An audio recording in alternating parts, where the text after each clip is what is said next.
Alright, hey guys, let's go ahead and go over these notes real quick together. First thing that we're going to do is kind of go over some of those characteristics. I know we just did a review of it on that one of those previous slides, but we are going to go ahead and kind of just talk about a couple more of those characteristics just to kind of drive the point home. So this first example that we have, it says how many moles, so this is our wanted, of aluminum are produced when 20 moles, so that's our given, of aluminum chloride are reacted with an excess of copper. Now, we started with moles and we ended with moles, so I'm going to call this a mole to mole problem. In our mole to mole problems, we are only going to have one step, one conversion factor. That conversion factor is just going to be the mole ratio. That is the only one you are going to have to use.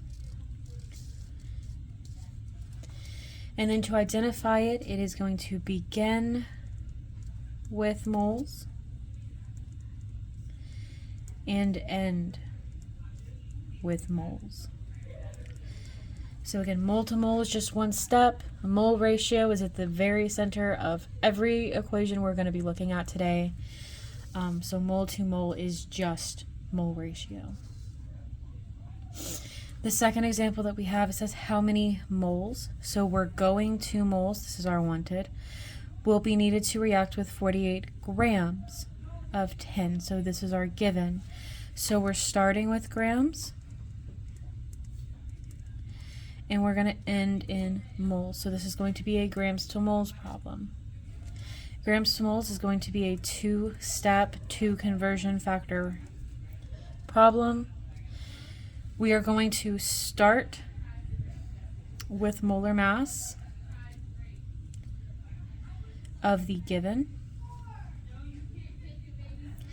and end with the mole ratio. Again, mole ratio is going to be used in every single one of these. It's just going to change whether it's first or second.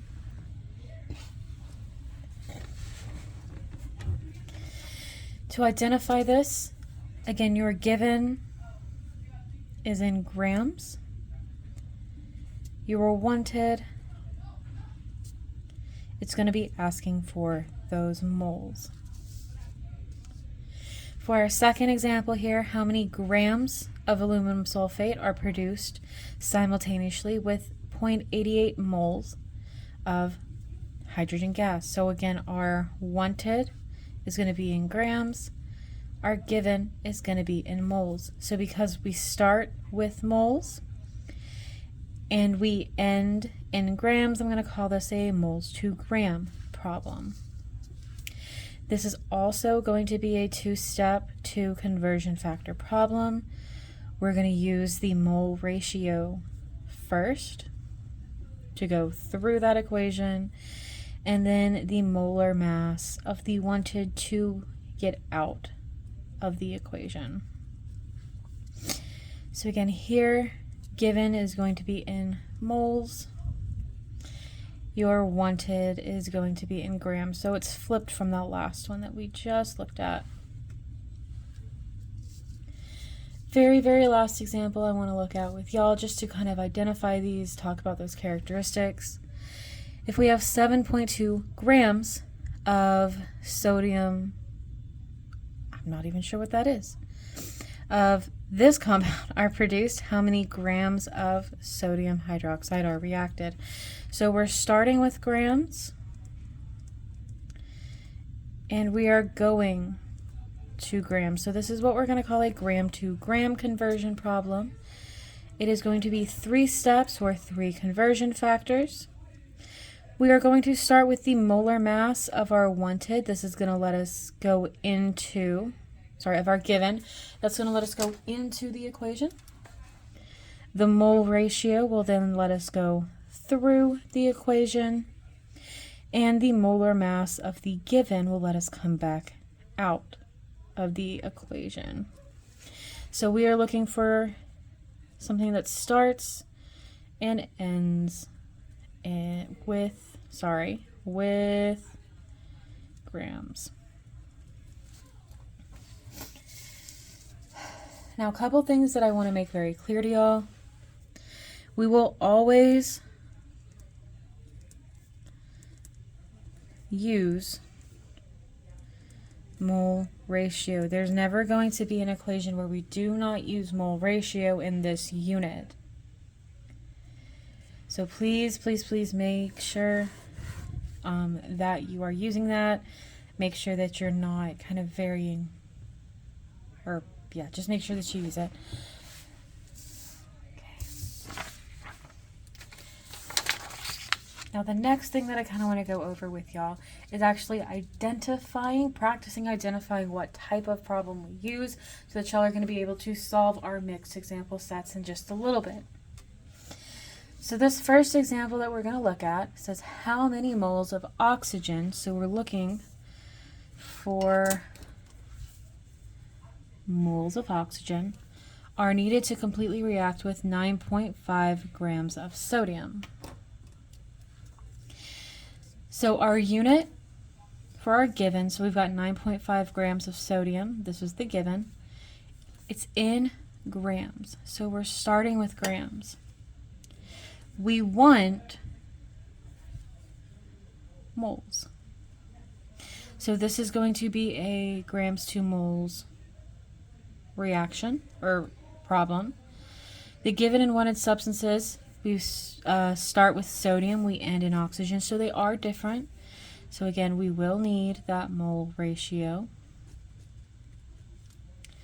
So in this case, we don't need anything for moles. So if this is our reaction, it's already in moles to go into it, so we need something to go through moles and then back out to grams, so we only need 2 conversion factors.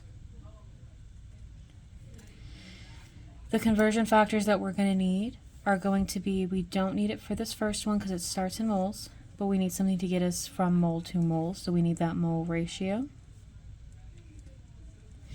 And we need something to go from moles back out, so we're going to need the molar mass of given, and I messed that up. So we start in grams, we end in moles.